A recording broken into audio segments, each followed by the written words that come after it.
بسم الله الرحمن الرحیم. امروز در لکچر ششم مضمون وب پروگرامینگ تویتون درباره بعضی از موضوعات پیدیو گپ میزنیم. قسمی که در لکچر پیش یعنی لکچر پنجم ما با یک طریقه پیدیو کلاس جور کرده بودیم و بعدا ریکارد از دیتابیس سلکت کرده بودیم با استفاده از همون پیدیو کلاس که فچینگ مود خوانده بودیم و پیدیو کوئری متد را می خواندیم که از جملهشون متد اولش یعنی که کوئری متد بود که انسیکیور متد بود رو خوانده بودیم و در اون متد دو تا فچینگ مود را داده بودیم که به شکل اسوسییتیو ارای ریکاردش دور فچ میکنیم و یا هم به شکل ابجکت ریکارد فچ میکنیم. با ادامهش امروز در همونجا یک کوئری متد دیگه را میبینیم که عبارت از prepared statement است. بازم اپریشن دیلیشن توسط پیدیو انجام میدیم و اپریشن اپدیشن انجام میدیم. اجنده موضوع ماست. خب اگر یادتان باشه در کلاس پیش ما این کارا را انجام داده بودیم که این ریکارد را از دیتابیس تیبل که اگر ما دیتابیس خود کانکت کنم، اینجا ما یک دیتابیس داشتیم با نام online class DB and TBL student records. Yep, this one. Let me see. No, database names. बल्कि online class stds database بود و student registration recorder بودن. کل recorder از اینجا فچ کردیم توسط پیدیو و اینجا دی تیبل انداختیم. اگر در کد همین پیج بریم کاری است که دیروز انجام داده بودیم.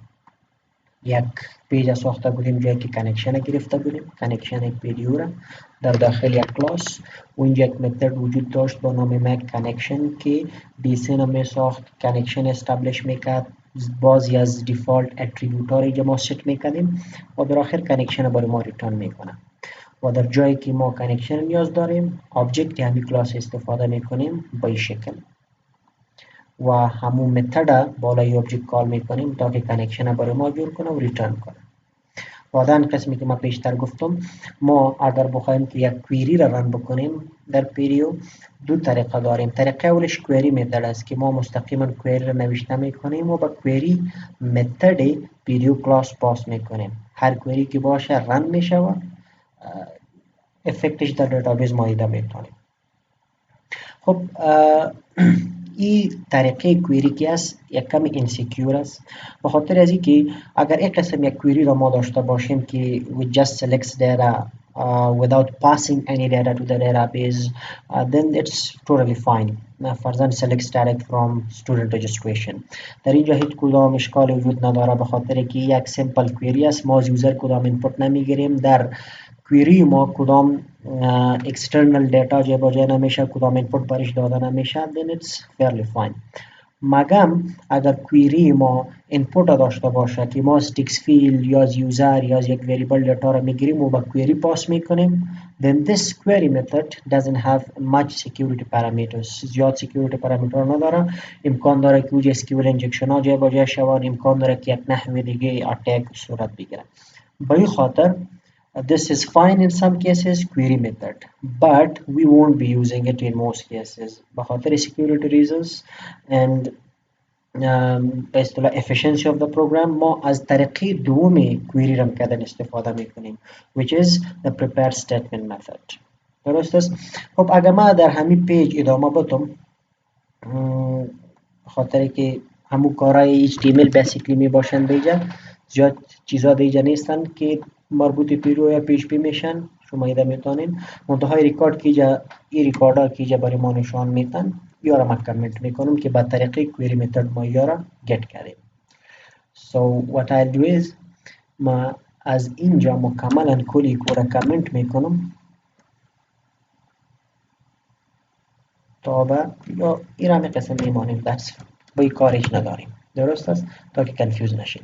ما بعد از یک تیبل جور میکنم و با طریقه دوم یا با طریقه prepared statement میخوایم که ریکارد را بگیرم از دیتابیس فچ بکنم.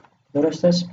به خاطر از این ما پایین اینجا جایی که تیبل اول ما خلاص میشه یک دو تا بریک لاین هم میگیرم و بعد از یک تیبل جور میکنیم به این شکل.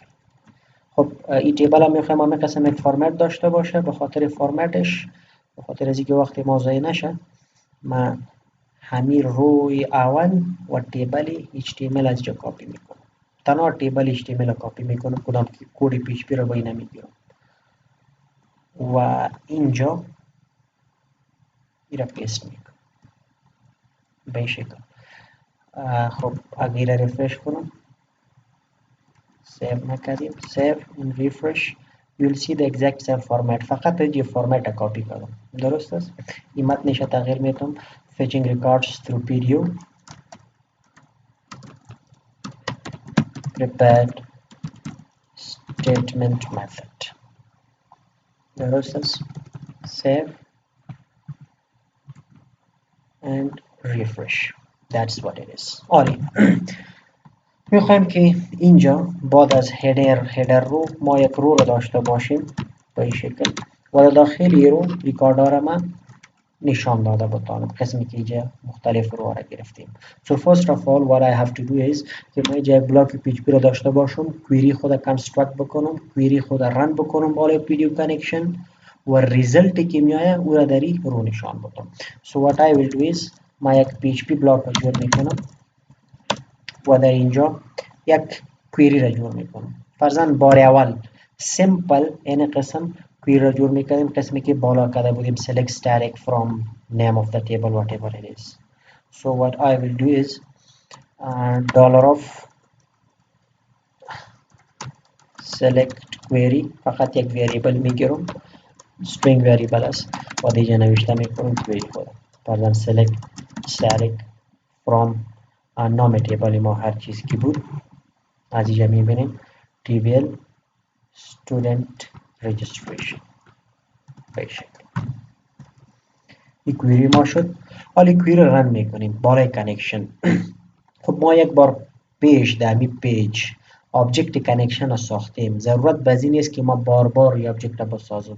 توسط این یک آبجکت ما بار بار میتونم که کانکشن را گت کنم و اینجا کانکشن را گت کردیم دی ویریبل انداختیم، ویریبل کان. درست است؟ نیاز بری باز در همین فایل ضرورت نیست که ما باز از سر آبجکت جور کنم و باز از سر کانکشن را ریترن بکنم. همین ویریبل کانکشن ما اینجا گرفته میتونم. اگر شما یک فایل نو میکنین این کارا، ما وارد همین فایل ادامه نمیدین، فقط این دو تا لاین باید شما اینجا نوشته کنین جایی که میخواین کویری تارگت بکنین. چرا؟ به خاطر از اینکه اینجا ما از سر کانکشن جور نمیکنیم. در کلاس پیش ما کانکشن رو دی کلاس جور کردیم با نام پیدیو کان. آبجکتی از این را باید اینجا جور بکنیم و این متد کلاس کانکشن را جور میکنه برای ما ریترن میکنه. این را باید کال بکنیم که رو ما پیشتر انجام دادیم. حالا اگر بخوایم که کویری را من رن بکنم چطور میتونیم بکنیم؟ کانکشن را میگیریم which is con و بیشتر که ما میکردیم در کویری میتد با نام کویری یک فانکشن را کال میکردیم و برای ما چی خود پاس میکردیم؟ همین کویری خود پاس میکردیم. فرضاً اگر ما بگوییم که $of select query. but here in prepared statement در prepared statement ما این کار نمیکنیم به خاطر که گفتیم secure نیست و چیز فواید زیادی نداره. از این خاطر ما از طریقی prepared statement استفاده میکنیم. so what I'll do is اینجا ما یک کامنت نوشته میکنم، فرضاً دوم prepared statement method. این طریقه دومی ماست. درست است؟ باز ما چی میکنیم در prepared statement method؟ ما دو تا متد ها داریم، یکی با نام prepare است و یکی با نام execute. ما اولا prepare متد را کال میکنیم و prepare متد ما کویری خود پاس میکنیم، کویری که میخوایم رن شود. select کویری را میخوایم رن کنیم which basically means که ما می select کویری را در اینجا نوشته میکنیم. درست است؟ ولی چون ما در کویری کدام input نداریم، basic کویری است، باز میخوایم که فقط همین کویری ما چی شود؟ رن شود. ایره که ما رن میکنیم ما ریزلتش در یک ویریبل پس باز گت میکنیم. یعنی اگه اینجا ما یک ویریبل داشته باشم stmt is equal to this. این چی مانا؟ این با این مانا که برای prepared method ما کویری خود پاس کردم. این prepare method چی میکنه؟ این کویری ما را کمپایل میکنه و او کمپایل فارمش اینجا برای ما د HTMT وریبل ریترن میکنه. درست است؟ آره اگر ما بخوایم که همون کویری که این پریپیر متد رو کمپایل کرده قسم گفتم سکیورتر است. پیش از اینکه کویری ما دایرکتلی بالای دیتابیس ران شوه فرست لوپ پریپیر میشه توسط پریپیر متد و با یک شکل ما بدل میشه او را ما در وریبل ذخیره میکنیم. حالا میخوایم که کویری را اکزیکیوت کنم بعدا ما بالای همین در وریبلی که کویری خود کمپایل کردیم و ذخیره کردیم این را کال میکنیم that is htmt and then we call another method called execute که بخوایم که همین کویری مالی اکزیکیوت شود. execute به شکل درست است. خب وقتی که این HTMT کویری ما را اکزیکیوت میکنه هر چیزی که در کویری ما خواستیم فرضاً select static from table students کل رو کالم ما میخوایم از دیتابیس بگیریم او را گرفته در می HTMT وریبل ما ذخیره میکنه. حالا ما چی را کرده میتونیم که از این HTMT وریبل دیتا را فچ بکنیم قسمی که ما پیشتر میکردیم. درست است؟ so how can we do that؟ فرضاً میخوایم که کل دیتای برای ما فچ بکنه و در یک وریبل پرته فرضاً ریکارد استودنت ها سو stds کل استودنت ها مساوی میشه $of stmt از این استیتمنت کل ریکارد ها را میخوایم فچ بکنم یک متد داریم با نام fetch all که همین کار برای ما میکنه. that's it. fetch all مطلب این کویری را که در رن کردیم و در stmt وریبل انداختیم و او را اکزیکیوت کردیم میخوایم کل ریکاردها را از او بگیریم. وقتی که اکزیکیوت میشه سکسسفولی البته کل ریکاردها ریترن میکنه و در HTMT وریبل ذخیره میشه. از این HTMT وریبل کل ریکاردها رو ما میگیریم fetch all و در کجا میندازیم؟ در این stds وریبل میندازیم. این که کل ریکاردها را فچ میکنه با کدام شکل فچ کنه؟ همون فچ مودایی که بیشتر خوانده بودیم اینجا هم صدق میکنه. یعنی که میتونیم با شکل یک associative array را فچ بکنیم که ما نوشته کنیم pdo and then fetch associative قسمی که دیروز کرده بودیم با این شکل و یا میتونیم که با شکل object ای را فچ بکنیم which is pdo and then fetch and then obj با این شکل هر موری که بخوایم اینجا فچ کرده میتونیم به خاطر که همون فچ متد است که درست خوانده بودیم. درست است؟ fetch all means fetch all the records و با کدام شکل ریکارد را فچ بکنیم تا در این وریبل پر ذخیره کنیم اون مود ما اینجا برش نشان میدیم. و اگر مود ما دیفالت ست کردیم دین ضرورت به این نیست که ما اینجا فیت مود دوباره اکسپلیسیتلی برای اسپسیفای کنیم. قسمی که در کانکشن اینجا ما دیفالت مود فچینگ ست کردیم. اینجا ببینید دیفالت فچ مود شما چی ست کردیم؟ پی فچ آبجکت. یعنی اگر اینجا ما در فچ متد فچ مود اسپسیفای نمی کنیم هر چیز که در وقت کانکشن جور کردن اینجا در کلاس ما دیفالت ماندیم همون مود بای دیفالت میگیره. یعنی که آلی ای ریکاردا که از این استیتمنت فچ میشن کلشان با شکل آبجکت فچ میشن و اینجا در وریبل ذخیره میشن. آلی از این وریبل ما یک ریکارد گرفته با شکل آبجکت پرینت کرده میتونیم. یعنی که اگر ما از کلکشن یک وریبل ها یک وریبل یک آبجکت یک کلکشن آبجکت ها میخوایم یک آبجکت بگیریم چطور گرفته میتونیم؟ فرضاً ما از یک لوپ استفاده میکنم that is for each اولا کلکشن برش نشان میتونم فرضاً کلکشن ما برای حال stds است کل دیتای ما کل کلکشن آبجکت های ما در stds است و میخوایم که یکیش گرفته در std وریبل پرتم تا وقتی که منظور از چی است تا وقتی که در stds وریبل آبجکت باشه ریکارد باشه تا وقت یک گرفته در std وریبل نوبت به نوبت انداخته میشه. آره اینجا ما میتونیم در داخل لوپ از std وریبل ریکارد گرفته به اسکرین خود پرینت بکنیم. یعنی که اینجا ما دایرکتلی نمیخوایم پرینت کنیم ما میخوایم که برای هر ریکارد یک رو تکرار شود. از این خاطر ما در داخلی از این لوپ این روی خود بسته میکنم. لوپ که از اینجا باز میشه جایی که رو بسته میشه این روی ماست اونجا ما این لوپ بسته میکنیم. با هر ریکارد میخوایم که رو تکرار شود. That's it. ببینید ما سیو میکنم و از اینجا آمده این پیج خود رفرش میکنم. Okay, we have some exception uncaught exception period exception with message base table or view not found tbl online class.tbl student registration does not exist. The query که ما نوشته کردیم select static from tbl student registration this is not found. میبینیم که نام دیتابیس ما چی بود؟ online class stds و در اینجا اگر چک کنیم online class stds نام تیبل ما student registration. Okay, that is only student registration, not tbr student registration. Select static from student registration, save, and now refresh.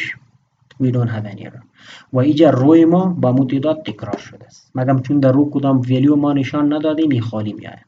حالی میاییم در این داخلی رو یک سیل گرفته اینجا پرینت میکنیم قسمی که پیش میکنیم دیگه اینجا کدام تفاوتی وجود نداره. یعنی که اگر ما بیایم اول در زیر آیدی را برای آیدی یک سیل جور کنم و اینجا در داخلش در بلاک PHP آیدی را ایکو بکنم. ایکو عالی. ریکارد ما کجاست؟ بار اول از این کلکشن ریکارد اول میگیره در std وریبل میندازه. اینجا ما از $std ریکارد گرفته میتونیم چون گفتیم دیفالت مودش object. We have to treat this as an object. با شکل object ما باید را تریت کنیم. با شکل object که تریت میکنیم هر کالم یک property object میشه. کالم id را که ما اینجا داریم std id. Now it is std id property. Save and refresh. You will see all the IDs. با همین شکل نام، فادر نیم، فون و این چیزا رو ما پرینت کرده میتونیم. Copy, paste and next نام کالم بعدی ما چی بود؟ std name, stdf name and std phone. std name. Save and refresh. You will see the names. با می ترتیب اگر ما stdf name میگیرم و بعدا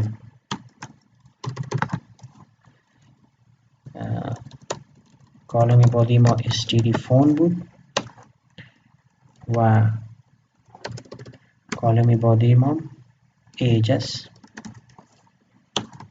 and lastly gender which is most probably std gender. یا نام کالم هستند. that is این نام کالم ها قسمی که باشن با همین قسم ما ایریز نوشته میکنیم. refresh. if name شاید اشتباه نوشته کردیم std if name capital است. So I have to make it capital. Save and refresh. You will see all the records. ببینید اینجا کدام تفاوت وجود نداره. همه ریکارد ها اینجا ما گت کردیم و اینجا گت کردیم. same record same query. مگم طریقه متفاوت. این query method است. insecure است. این prepare stated method است. more secure است. درست است. خب قسمی که ما گفتیم در prepare ای query را اگر به همین قسم ما در query method هم رن میکنیم و یا در prepare method را میکنیم زیاد افکت نداره به خاطر که یک سیمپل query است که کدام اینپوت نمیگیره یا ما کدام یوزر اینپوت در query جابجا نمیکنیم which would give us any threat. so به خاطر this is all right. حالا اگر فرضاً ما بخوایم که query را ما یک کمی چی کنم چینج بکنم that is که از این لیست شاگردا فرضاً ما میخوایم که شاگردای را سلکت کنم که ایجش از 20 کده بالا باشه.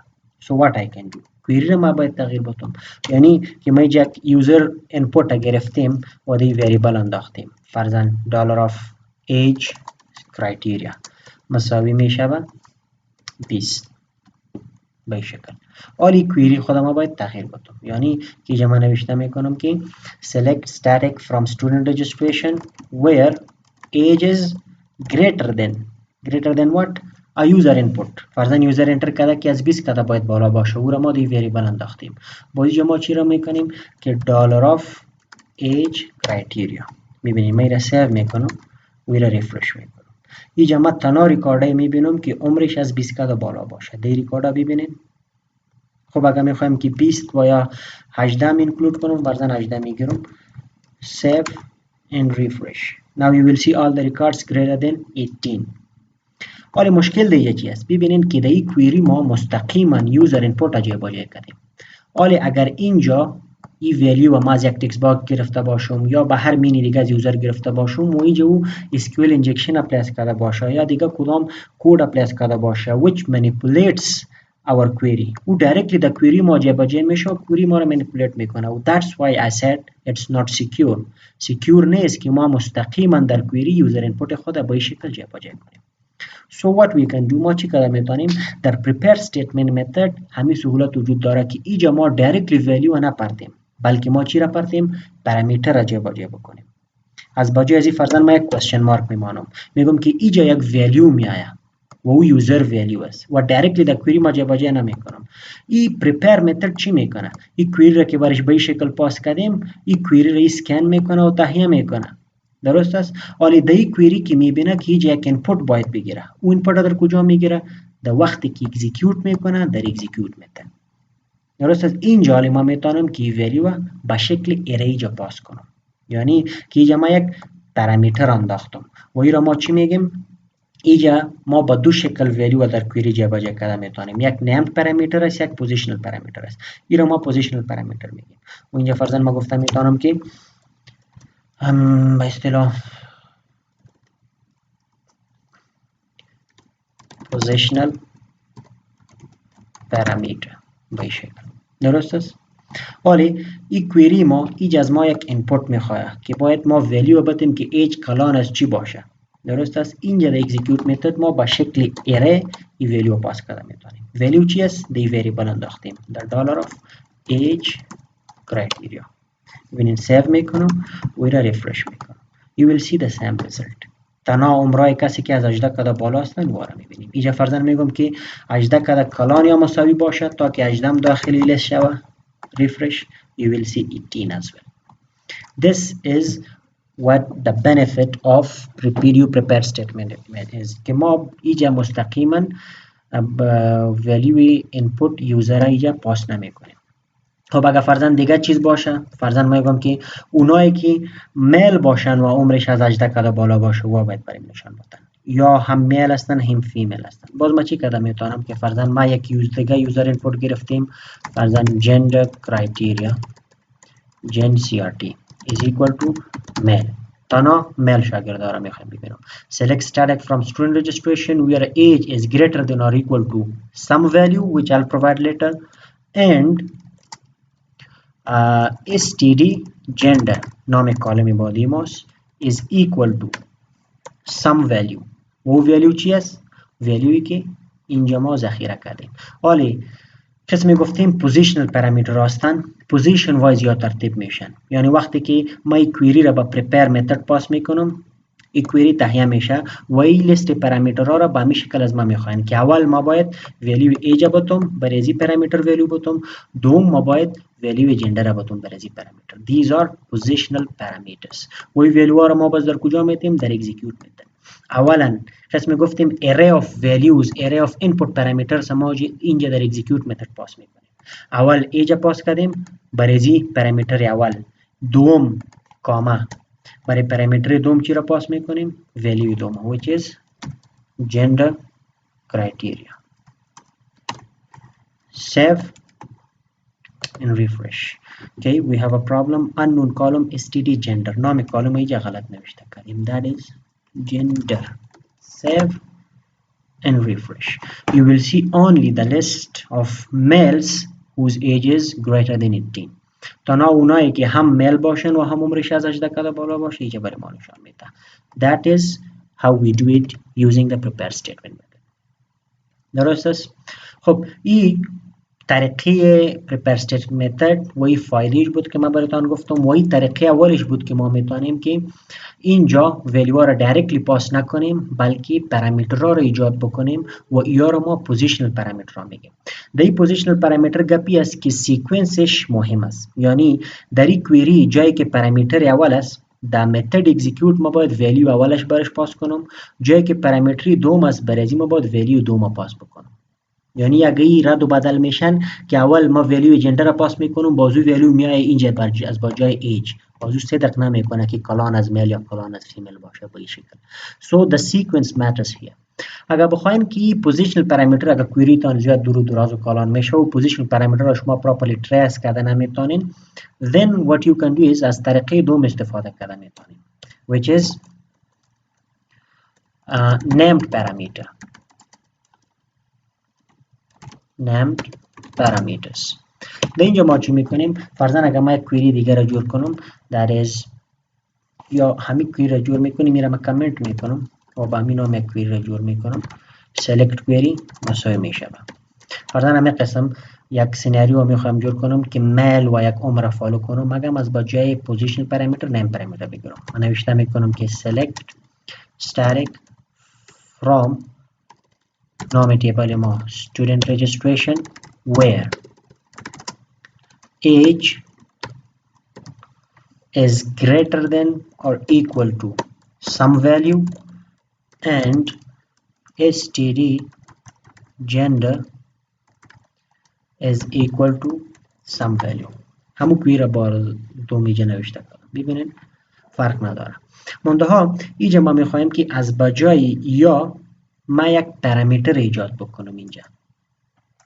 باز به خاطر از او ما چی کردم میتونیم اینجا یک نیم ولیو مانده میتونیم از بجای کوشن مارک که ما کالن میمانیم و بعدا یک نام ما برای فیلد خود میدیم. فرضاً من نوشته میکنم که برای ایج ما داشته باشم که std یا for example age یک نام برش میتیم که std age input به شکل و برای دومش هم به می ترتیب که فرضاً ما بگویم که اینجا از بجای ازی ما یک input parameter میمانم that is an input parameter value std gender input. درست است. وقتی که باز ما این کویری را پاس میکنیم به prepared method این prepare میکنه. درست است. و وقتی که execute method را کال میکنیم از ما input را میخواه که در کویری ما ماندیم برش جای که اینجا از بجای ازی variable باید یک input بدیم و از بجای ازی variable هم باید یک input بدیم. اینجا باز ما از هی قسم یک array استفاده نمی کنیم which is basically an indexed array or a regular array. باز از بجایش ما از key value pair استفاده می کنیم which is an associative array. یعنی اینجا سیکونسش باز مهم نیست به خاطر که ما از بجای question mark و یا از بجای سیکونس چی را دادیم؟ نام دادیم برای پرامیتر و ما هر وقت این نام به شکل کی گرفته میتونیم در هر سیکونسی که باشه ولیو برش پاس کرده میتونیم به شکل که اینجا در اکزیکیوت میتد وقتی که ما نمد پرامیتر بگیریم باز ما یک اسوسییتیو ارای مینتین میکنیم. فرضاً ما اینجا میگم که اولا میخوایم به جندر ولیو بدم. نامی پرامیتر ما چی است؟ std gender gen input. این کی شد و ولیو که برش پاس میکنیم چی است؟ این وریبلی که گرفتیم $of gender crt کاما و همین قسم دوم کی ولیو پیر دوم فرضاً ولیو ایج میخوایم پاس کنم کیش میگیریم std age input و ولیوی که برش پاس میکنیم $of اینجا گرفتیم دی وریبل age criteria. میبینیم سیو میکنم و ایرما ریفرش میکنم you will see the same result. درسته؟ فرضاً یک من تبدیل میکنم میگمش که فیمیل باشه و عمرش از 18 بالا باشه به شکل save and refresh you will see this list female in ages greater than 18 or equal to 18. فرضاً اگر ما تغییر میتونم که عمر از 15 کده بالا باشه save and refresh you will see the list. This is how we use the prepare statement و دو قسم ولیو پاس کرده میتونیم positional parameter که question mark میمانیم و سیکونسش مینتین میکنیم the sequence matters و دوم named parameter رو ببینین گرچه ایجا در کویری اول age ذکر شده مگر ما در execute اول جندر برش پاس کردیم بعداً age پاس کردیم because in named parameter the sequence doesn't matter as long as you are providing the same key to the same value. درست است اینجا کی ولیوش اهمیت داره. So that's how it is. به شکل شما میتونین که با مختلف مودا و با مختلف طریقا با استفاده از PDU extension PHP data را از database fetch بکنین and I highly recommend this method. این متد ما براتون باز خاطر از این زیاد ریکامند میکنم که سیکیور است. از اکثر اسکیول انجکشن اتاکا و اسکیول ریلیتد اتاکا شما محفوظ می باشین به خاطر که کویری تان دایرکتلی اینپوت نمیگیره و کویری تان دایرکتلی رن نمیشه بالای دیتابیس اول پریپیر استیتمنت پریپیر متدی را اسکن میکنه کمپایل میکنه و بعداً بالای کمپایل ورژنش ما اینپوت خود پاس میکنیم که زیاد سکیور میشه and after that we are getting the value. So this will help a lot in security database security and application security. درست است و دیگه کدام چیزی خاص نیست فچ مود را همون قسم شما پرکتیس کرده میتونین and you can show the record in any format که شما خوش دارین. That's it for today. دو اپریشن دیگه را در ویدیو بعدی ادامه میدم.